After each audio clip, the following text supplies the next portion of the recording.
हरे कृष्णा। ओम हनुमते नमः। हे अंजनी नंदन, आप बल, बुद्धि और विद्या के दाता हैं। मंगलवार व्रत कथा शुरू करने से पहले हम आपको नमन करते हैं और प्रार्थना करते हैं कि हमारा जीवन संकटों से मुक्त हो जाए। इसी मंगल कामना के साथ आज की कथा का आरंभ करते हैं। तो प्रेम से बोलिए हनुमान जी की जय। बहुत समय पहले की बात है। एक नगर में एक वृद्ध माता रहती थी। उनका एक ही पुत्र था। उस वृद्ध माता की हनुमान जी पर बहुत गहरी आस्था थी। वह हर मंगलवार का व्रत रखती थी और हनुमान जी की पूजा आराधना करती थी। एक बार हनुमान जी ने अपनी भक्ति यानी उस वृद्ध महिला की श्रद्धा का परीक्षा लेने का विचार किया। हनुमान जी साधु का वेश धारण करके वृद्ध माता के घर आए और पुकारने लगे कि कोई है हनुमान भक्त जो हमारी इच्छा पूर्ण कर सके। तब आवाज उस वृद्ध के कान में पड़ी। पुकार सुनकर वृद्ध जल्दी से बाहर आई और साधु को प्रणाम करके बोली, आज्ञा करे महाराज। हनुमान वेशधारी साधु बोले, मैं भूखा हूँ, भोजन करूँगा, तुम थोड़ी सी जमीन लिप दो। वृद्ध दुविधा में पड़ गई, अतः हाथ जोड़कर बोली, महाराज लिपने और मिट्टी खोदने के अतिरिक्त आप कोई दूसरी आज्ञा दें, मैं अवश्य पूर्ण करूंगी। साधु ने 3 बार प्रतिज्ञा कराने के बाद तुम अपने बेटों को बुला, मैं उसकी पीठ पर आग जलाकर भोजन बनाऊंगा। यह सुनकर वृद्ध माता घबरा गई, परंतु वह प्रतिज्ञाबद्ध थी। उसने अपने पुत्र को बुलाकर साधु को सौंप दिया। साधु वेशधारी हनुमान जी ने वृद्ध के हाथ से ही उसके पुत्र को पेट के बल लेटाया और उसकी पीठ पर आग लगा दी। आग जलाकर दुखी मन से वृद्ध अपने घर में चली गई। इधर भोजन बनाकर साधु ने वृद्ध को बुलाकर कहा कि उसका भोजन बन गया है, तुम अपने पुत्र को पुकारो ताकि वह भी आकर भोग लगा ले। इस पर वृद्ध माता बोली, उसका नाम लेकर मुझे और कष्ट ना दो। लेकिन जब साधु महाराज नहीं माने तो वृद्ध ने अपने पुत्र को आवाज लगाई। वह अपनी माँ के पास आ गया और अपने पुत्र को जीवित देखकर वृद्ध को बहुत आश्चर्य हुआ। वह साधु के चरणों में गिर पड़ी। तब हनुमान जी अपने वास्तविक रूप में प्रकट हुए और वृद्धा को भक्ति का आशीर्वाद दिया। तो प्रेम से बोलिए शंकर भगवान की जय, बजरंग बली की जय। अब आइए सुनते हैं मंगलवार व्रत की पौराणिक कथा। एक बार नैमिषारण्य तीर्थ में 80,000 ऋषि मुनि एकत्र होकर पुराणों के ज्ञाता श्री सूत जी से पूछने लगे, हे महामुनि, आपने हमें अनेक पुराणों की कथा सुनाई है। अब कृपया करके हमें ऐसा व्रत और कथा बताएं जिसे करने से संतान की प्राप्ति हो तथा मनुष्य को रोग, शोक, अग्नि, सर्व दुख आदि का भय दूर हो सके, क्योंकि कलयुग में सभी जीवों की आयु बहुत कम है।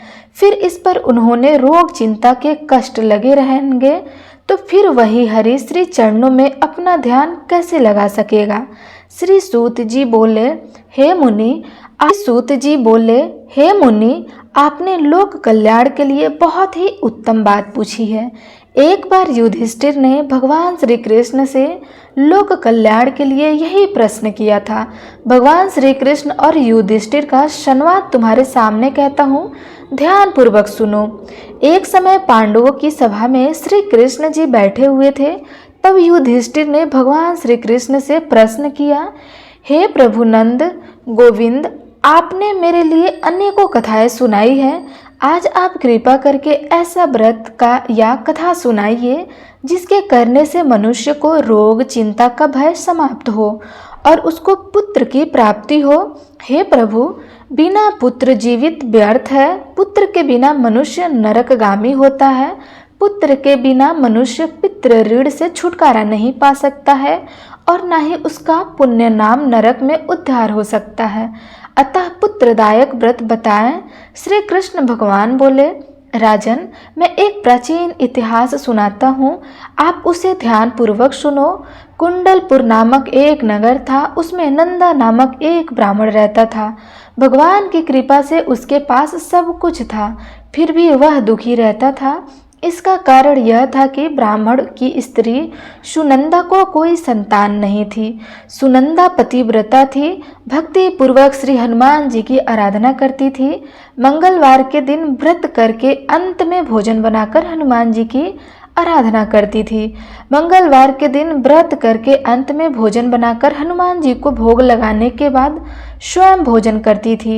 एक बार मंगलवार के दिन ब्राह्मणी गृह कार्य की अधिकता के कारण हनुमान जी को भोग नहीं लगा सकी, तो इस पर उसे बहुत ही दुख हुआ। उसने कुछ भी नहीं खाया और अपने मन में प्रण किया कि अब तो अगले मंगलवार को ही हनुमान जी को भोग लगाकर अन्न और जल ग्रहण करूं। ब्राह्मणी सुनंदा प्रतिदिन भोजन बनाती, श्रद्धा पूर्वक पति को खिलाती, परंतु स्वयं भोजन नहीं करती थी और मन ही मन श्री हनुमान जी की आराधना करती थी। इसी प्रकार 6 दिन गुजर गए और ब्राह्मणी सुनंदा अपने निश्चय के अनुसार भूखी प्यासी निराहार रही। अगले मंगलवार को ब्राह्मणी सुनंदा प्रातः काल की बेहोश होकर गिर पड़ी। ब्राह्मणी सुनंदा की इस असीम भक्ति के प्रभाव से श्री हनुमान जी बहुत प्रसन्न हुए और प्रकट होकर बोले, सुनंदा, मैं तेरी भक्ति से बहुत प्रसन्न हूँ, तुम उठ और वह मांग। सुनंदा अपने आराध्य देव श्री हनुमान जी को देखकर आनंदा की अधिकता से विवल होकर श्री हनुमान जी के चरणों में गिर पड़ी। वह बोली, हे प्रभु, मेरी कोई संतान नहीं है, कृपया करके मुझे एक और कन्या प्रदान करें, आपकी अति कृपा होगी। श्री महावीर जी बोले, तेरी इच्छा पूर्ण होगी, तेरे को एक कन्या पैदा होंगी, उसके अष्टांग प्रतिदिन सोना दिया करेंगे। इस प्रकार कहकर श्री महावीर जी अंतर्ध्यान हो गए। ब्राह्मणी सुनंदा बहुत हर्षित हुई और समाचार अपने पति से कहा। ब्राह्मण देव कन्या का वरदान सुनकर कुछ दुखी हुए, परंतु सोना मिलने की बात सुनी तो बहुत प्रसन्न हुए। उन्होंने विचार किया कि ऐसी कन्या के साथ मेरी निर्धनता भी समाप्त हो जाएंगी। श्री हनुमान जी की कृपा से वह ब्राह्मणी गर्भवती हुई और 10वें महीने में उसे बहुत ही सुंदर पुत्र प्राप्त हुई। यह बच्ची अपने पिता के घर में ठीक उसी तरह से बढ़ने लगी जिस प्रकार शुक्ल पक्ष का चंद्रमा बढ़ता है। 10वें दिन ब्राह्मण ने उस बालिका का नामकरण संस्कार कराया। उसके कुल पुरोहित ने उस बालिका का नाम रत्नावली रखा, क्योंकि यह कन्या सोना प्रदान किया करती थी। इस कन्या ने पूर्व जन्म में बड़े ही विद्वान से मंगल देव का व्रत किया था। रत्नावली का अष्टांग बहुत सा सोना देता था। उस सोने से नंदा ब्राह्मणी बहुत ही धनवान हो गया। अब ब्राह्मणी सुनंदा भी बहुत अभिमान करने लगी। समय बीतता रहा। अब रत्नावली 10 वर्ष की हो चुकी थी। एक दिन जब नंदा ब्राह्मण प्रश्नचित था, तब सुनंदा ने अपने पति से कहा, मेरी पुत्री रत्नावली विवाह के योग्य हो गई है, इसलिए आप कोई सुंदर और योग्य वर देखकर विवाह कर दीजिए। यह सुनकर ब्राह्मण बोले, अभी तो रत्नावली बहुत छोटी है। तब ब्राह्मणी बोली, शास्त्रों की आज्ञा है कि कन्या 8वें वर्ष में गौरी, 9 वर्ष में रोहिणी तथा 10 वर्ष में कन्या, इसके पश्चात राजस्वला हो जाती है। गौरी के दान से पाताल लोक की प्राप्ति होती है, रोहिणी के दान से बैकुंठ लोक की प्राप्ति होती है, कन्या के दान से इंद्रलोक में सुखों की प्राप्ति होती है। अगर हे पतिदेव राजस्वला का दान किया जाता है तो घोर नरक की प्राप्ति होती है। इस पर ब्राह्मण बोले, अभी तो रत्नावली मात्र 10 वर्ष की है और मैंने तो 16 साल की कन्याओं के विवाह कराए हैं, अभी जल्द ही क्या है। तब ब्राह्मणी सुनंदा बोली, आपको जो लोभ अधिक हो गया है, लगता है अगर 11वें वर्ष में विवाह नहीं होता है तो उसमें मासिक धर्म के रत्न का पिता और बड़े भाई को पान कराना पड़ता है। शास्त्रों में कहा गया है कि माता पिता और बड़ा भाई राजवत्सला कन्या को देखते हैं तो वह अवश्य ही नरकगामी होते हैं। तब ब्राह्मण बोला, अच्छी बात है, कल मैं अवश्य ही योग्य वर की तलाश में दूत को भेजूंगा। दूसरे दिन ब्राह्मण ने अपने दूत को बुलाया और आज्ञा दी कि जैसी सुंदरी मेरी कन्या है वैसे ही सुंदर वर उसके लिए तलाश करो। दूत अपने स्वामी की आज्ञा पाकर निकल पड़ा। पंप नगरी में उसने एक सुंदर लड़के को देखा। यह बालक एक ब्राह्मण परिवार का बहुत गुणवान पुत्र था। इसका नाम सोमेश्वर था। दूत ने इस सुंदर और गुणवान ब्राह्मण पुत्र के बारे में अपने स्वामी को पूर्ण विवरण दिया। ब्राह्मण नंदा को भी सोमेश्वर अच्छा लगा और फिर एक शुभ मुहूर्त में विधि पूर्वक कन्यादान करके ब्राह्मण संतुष्ट हो गए। परंतु ब्राह्मण के मन में तो लोभ समाया हुआ था।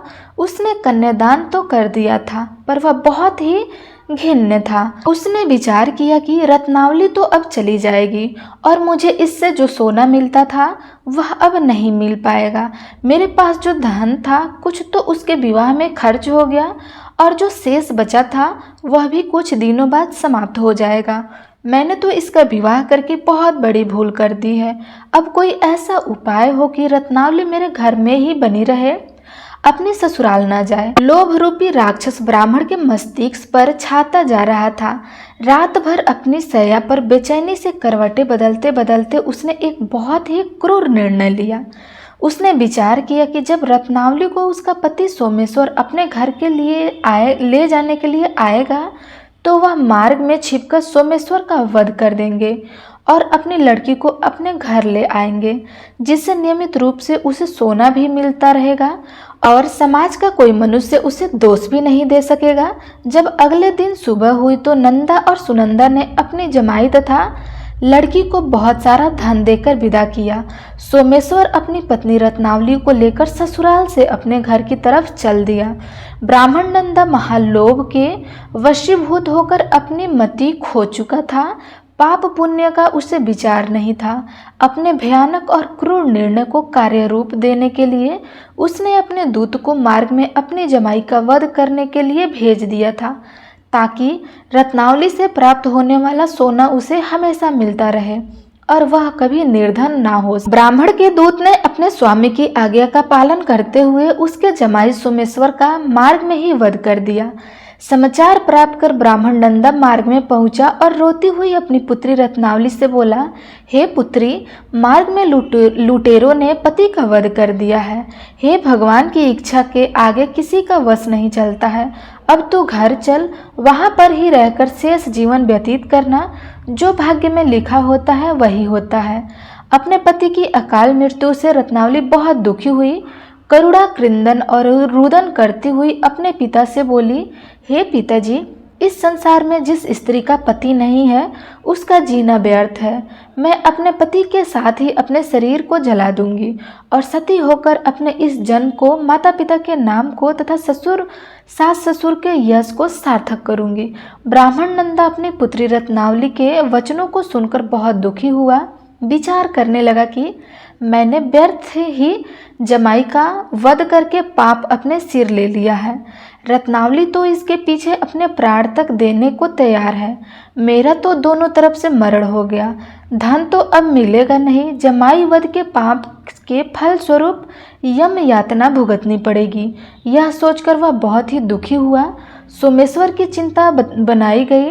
रत्नावली सती होने की इच्छा से अपने पति का सिर अपनी गोद में रखकर चिता में बैठ गई। जैसे ही सोमेश्वर की चिता को अग्नि लगाई गई, वैसे ही प्रसन्न होकर मंगल देव वहां प्रकट हुए और बोले, हे रत्नावली, मैं तेरी भक्ति से बहुत प्रसन्न हूँ, तू वर मांग। तब रत्नावली ने अपने पति का जीवन दान मांगा। मंगल देव बोले, रत्नावली, तेरा पति अमर है, यह महान विद्वान भी होगा और इसके अलावा तेरी जो इच्छा है वह भी वर मांग। तब रत्नावली बोली, हे ग्रहों के स्वामी, यदि आप मुझ पर प्रसन्न हैं तो मुझे यह वरदान दीजिए कि जो भी मनुष्य मंगलवार के दिन प्रातः काल लाल पुष्प लाल चंदन से पूजा करके आपका स्मरण करेगा, उसको रोग व्याधि नहीं होगी, स्वजनों से भी कभी वियोग नहीं होगा, सर्प अग्नि तथा शत्रुओं का भय नहीं रहेगा और जो स्त्री मंगलवार का व्रत करेंगी वह कभी विधवा नहीं होंगी। मंगल देव ने तथास्तु कहकर अंतर ध्यान हो गए।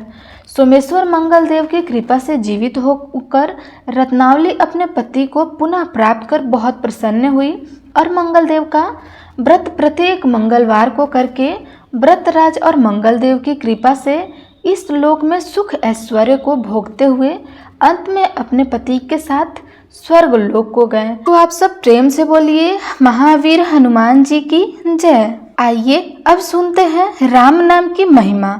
लंकापति रावण के वध के बाद जब अयोध्यापति प्रभु श्री राम की कीर्ति दूर दूर तक फैल रही थी और वह मर्यादा पुरुषोत्तम कहलाने लगे थे, तब एक दिन महादेव शिव जी की इच्छा भी मर्यादा पुरुषोत्तम थी। श्री राम से मिलने की इच्छा हुई। पार्वती जी को संग लेकर महादेव जी कैलाश पर्वत में उतर गए। अयोध्या नगरी के रास्ते पर चल पड़े। भगवान शिव और मां पार्वती को अयोध्या आया देखकर राम जी बहुत खुश हुए। माता जानकी ने उनका उचित आदर सत्कार किया और स्वयं भोजन बनाने के लिए रसोई में चली गई।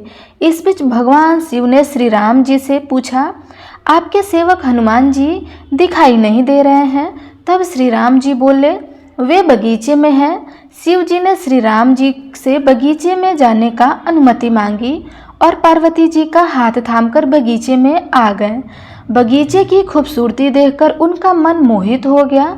आम के एक घने वृक्ष के नीचे हनुमान जी दिन दुनिया से बेखबर गहरी नींद में सोए हुए थे और एक लय में खराटे से राम नाम की ध्वनि उठ रही थी।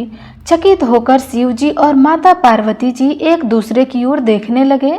माता पार्वती जी मुस्कुरा उठी और वृक्ष की डालियों की ओर इशारा किया। राम नाम सुनकर पेड़ की डालियां भी झूमने लगी थी और इसके बीच से भी राम नाम उच्चारित हो रहा था। शिव उस राम नाम की धुन में मस्त मगन होकर खुद भी राम राम कहकर नाचने लगे। माता पार्वती जी ने भी अपने पति का अनुसरण किया और अपने कोमल पैर थिरकाने लगी। शिव जी और माता पार्वती जी के नृत्य से ऐसी झनकार उठी कि स्वर्ग लोक के देवतागण भी आकर्षित होकर बगीचे में आ गए और राम नाम की धुन में सभी मस्त हो गए। माता जानकी भोजन तैयार करके प्रतीक्षा कर रही थी, परंतु संध्या गिरने पर भी अतिथि नहीं पधारे। तब अपने देवर लक्ष्मण जी को बगीचे में भेजा। लक्ष्मण जी तो स्वयं को श्री राम का सेवक ही मानते थे, इसलिए बगीचे में आकर जब उन्होंने धरती पर स्वर्ग का नजारा देखा तो स्वयं भी राम नाम की धुन में झूम उठे। महल में माता जानकी जी परेशान हो रही थी कि अभी तक भोजन ग्रहण करने कोई क्यों नहीं आ रहा है। उन्होंने श्री राम जी से कहा, भोजन ठंडा हो रहा है, चलिए हम ही जाकर बगीचे में से सभी को बुलाकर लाते हैं। तब जब राम जी बगीचे में गए तो वह राम नाम की धूम मची हुई थी। हनुमान जी गहरी नींद में सोए हुए थे और उनके खराटे से अभी तक राम नाम ही निकल रहा था। श्री राम भावुक हो उठे। राम जी ने हनुमान जी को नींद से जगाया और प्रेम से उनकी तरफ निहारने लगे। हनुमान जी प्रभु को आया देखकर शीघ्रता से उठकर खड़े हो गए। नृत्य की सभा भंग हो गई।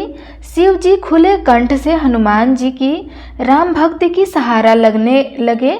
हनुमान जी सकुचाए लेकिन मन ही मन खुश हो रहे थे। श्री राम ने भोजन करने का आग्रह भगवान शिव जी को किया। सभी लोग महल में भोजन करने के लिए चल पड़े। माता जानकी जी भोजन परोसने लगी। हनुमान जी को भी श्री राम जी ने पंक्ति में बैठाने का आदेश दिया। तब हनुमान जी बैठ गए, परंतु आदर ऐसी थी कि राम जी के भोजन परोसने के उपरांत भी सभी लोग भोजन करते थे। आज श्री राम के आदेश से पहले भोजन करना पड़ रहा था। माता जानकी हनुमान जी को भोजन परोसती जा रही थी, परंतु हनुमान जी का पेट नहीं भर रहा था। सीता जी कुछ समय तक तो उन्हें भोजन परोसती रही, फिर समझ गई कि इस तरह से तो हनुमान जी का पेट नहीं भरेगा। उन्होंने तुलसी के एक पत्ते पर राम नाम लिखा और भोजन के साथ हनुमान जी को परोस दिया। तुलसी पत्र खाते ही हनुमान जी को संतुष्टि मिल गई और वह भोजन खाकर उठकर खड़े हो गए। भगवान शिव शंकर ने प्रसन्न होकर हनुमान जी को आशीर्वाद दिया कि आपकी राम भक्ति युगों युगों तक याद की जाएगी और आप संकट मोचन के नाम से जाने जाएंगे। आइए अब सुनते हैं राम नाम की महिमा की दूसरी कहानी। महादेव जी को एक बार बिना कारण से किसी को प्रणाम करते देख पार्वती जी ने पूछा, आप किसको प्रणाम कर रहे हैं? तब शिव जी ने अपनी धर्मपत्नी पार्वती जी से कहा कि हे देवी, जो व्यक्ति एक बार राम कहता है उसे मैं 3 बार प्रणाम करता हूँ।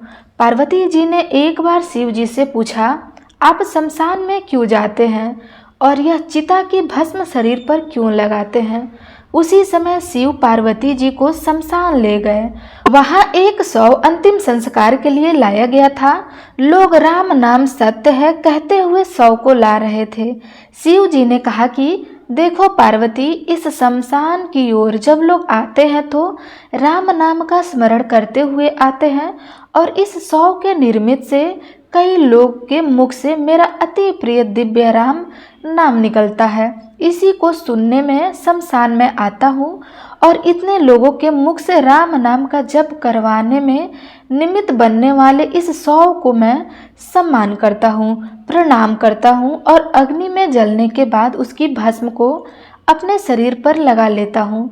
राम नाम बुलवाने वाले के प्रति मुझे इतना प्रेम है। एक बार शिव जी कैलाश पर पहुँचे और पार्वती जी से भोजन मांगा। तब पार्वती जी विष्णु सहस्त्र नाम का पाठ कर रही थी। पार्वती जी ने कहा कि पाठ पूरी नहीं हुआ है, कृपा थोड़ी देर प्रतीक्षा कीजिए। तब शिव जी ने कहा कि इसमें तो समय और श्रम दोनों लगेंगे। संत लोग जिस तरह से सहस्त्र नाम को छोटे कर लेते हैं और नृत्य जपते रहते हैं, वैसा उपाय कर लो। तो पार्वती जी ने पूछा कि वो उपाय कैसे करते हैं, मैं सुनना चाहती हूँ। तो शिव जी ने बताया, केवल एक बार राम कहें, तुम्हें सहस्त्र नाम भगवान के 1000 नाम लेने का फल मिल जाएगा। एक राम नाम 1000 दिव्य नामों के समान है। तब पार्वती जी ने वैसा ही किया। तब भगवान जी बोले, राम नाम आपदाओं को हरने वाला, सभी संपदाओं को देने वाला दाता है, सारे संसार को विश्राम या शांति प्रदान करने वाला है, इसलिए मैं इसे बारंबार प्रणाम करता हूँ। भवसागर के सभी समस्याओं और दुखों के बीजों का भूज के रख देने वाला, समूल नष्ट कर देने वाला, सुख संपत्ति को अर्जित करने वाला, यमदूतों को खदेड़ने वाला केवल राम नाम का जाप है। इसलिए प्रयास पूर्वक स्वयं भी राम नाम जपते रहना चाहिए और दूसरों को भी प्रेरित करके राम नाम जपना चाहिए। इससे अपना और दूसरों का तुरंत कल्याण हो जाता है। यही सबसे दुर्लभ और अचूक उपाय है। इसलिए हमारे देश में प्रणाम राम राम कह किया करते हैं। आइए अब सुनते हैं विल्व वृक्ष की महिमा। एक बार नारद जी ने भोलेनाथ जी की स्तुति करके पूछा कि प्रभु, आपको प्रसन्न करने के लिए सबसे उत्तम और सुलभ साधन क्या है? त्रिलोकनाथ, आप तो निर्विकार और निष्काम है, आप सहज की प्रसन्नता हो जाते हैं। फिर भी मेरे जानने की इच्छा है कि आपको क्या प्रिय है। तब शिव जी बोले, नारद जी, वैसे तो मुझे भक्त के भाव सबसे प्रिय हैं, फिर भी आपने पूछा है तो मैं बतलाता हूँ। मुझे जल के साथ साथ बिल्वपत्र बहुत प्रिय है। जो अखंड बिल्वपत्र मुझे श्रद्धा से अर्पित करते हैं, मैं उन्हें अपने लोक में स्थान देता हूँ। नारद जी भगवान शंकर और माता पार्वती की वंदना करते हुए अपने लोक को चले गए। उसके जाने के पश्चात पार्वती जी ने शिव जी से पूछा कि हे प्रभु, मेरी यह जानने की बहुत तीव्र इच्छा हो रही है कि आपको बेलपत्र इतने प्रिय क्यों हैं। कृपया करके मेरी जिज्ञासा को शांत कीजिए। तब शिव जी बोले, हे पार्वती, बेलपत्र है जो मेरी जटा के समान है। उसका त्रिपत्र यानी 3 पत्ते ऋग्वेद, यजुर्वेद और सामवेद के शाखाएं हैं। समस्त शास्त्र का स्वरूप है। बेल वृक्ष और आप पृथ्वी का कल्प वृक्ष समझो, जो ब्रह्मा, विष्णु और शिव स्वरूप है। हे पार्वती, स्वयं महालक्ष्मी जी ने शैल्य पर्वत पर बेल वृक्ष रूप में जन्म लिया था। इस कारण भी बेल वृक्ष का मेरे लिए अति प्रिय है। महालक्ष्मी जी ने बेल्व का रूप धारण करके यह सुनकर पार्वती जी कौतूहल में पड़ गई और पार्वती जी कौतूहल में उपजी जिज्ञासा को रोक न पाई। उन्होंने पूछा, देवी लक्ष्मी ने आखिर बिल्व वृक्ष का रूप क्यों धारण किया था? आप यह कथा विस्तार से कहें। तब भोलेनाथ ने देवी पार्वती जी से कथा सुनाना प्रारंभ किया। देवी, सतयुग में ज्योति रूप में मेरे अंश का रामेश्वर लिंग था। ब्रह्मा आदि देव ने उसका विधिवत पूजा अर्चना किया था। इसका परिणाम यह हुआ कि मेरे अनुग्रह से बाड़ी देवी सबकी प्रिय हो गई। वे भगवान विष्णु को सतत प्रिय हो गई। मेरे प्रभाव से भगवान केशव के मन में वास देवी के लिए जितनी प्रीति उत्पन्न हुई वह स्वयं लक्ष्मी जी को नहीं भाई। लक्ष्मी जी का श्री हरि के प्रति मन में कुछ दुर्भाव पैदा हो गया। वह चिंतित और रुष्ट होकर चुपचाप परम उत्तम श्री शैल पर्वत पर जा चली गई। वहां उन्होंने तप करने का निश्चय किया और उत्तम स्थान का चयन करने लगी।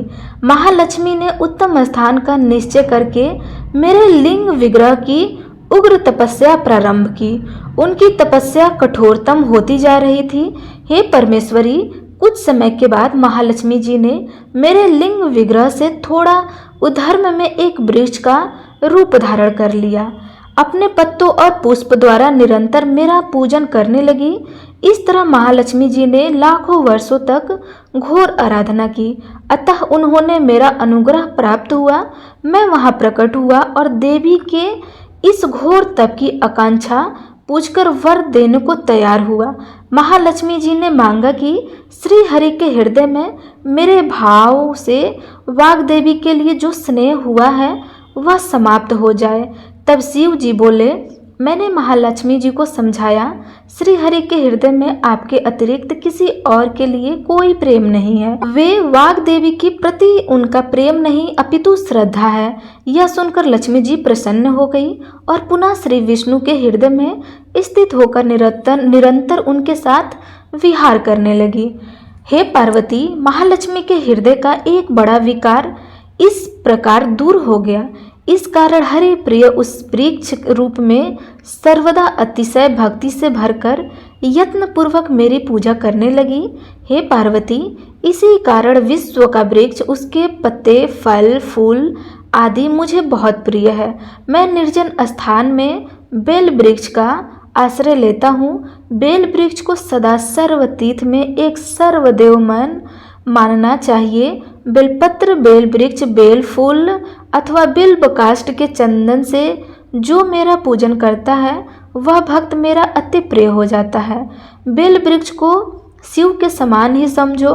वह मेरा शरीर है जो बेल पर चंदन है, मेरा नाम अंकित करके मुझे अर्पण करता है। मैं उसे सभी पापों से मुक्त करके अपने लोक में स्थान देता हूँ। हे देवी, उस व्यक्ति को स्वयं महालक्ष्मी जी भी नमस्कार करती हैं जो मेरा पूजन करते हैं। जो बेल मूल में प्राण छोड़ता है उसको रुद्रदेह प्राप्त होता है और ऐसे मनुष्य पर सदैव ही माता लक्ष्मी की कृपा बनी रहती है और साथ ही साथ भगवान नारायण की भी कृपा उन पर सदैव बनी रहती है।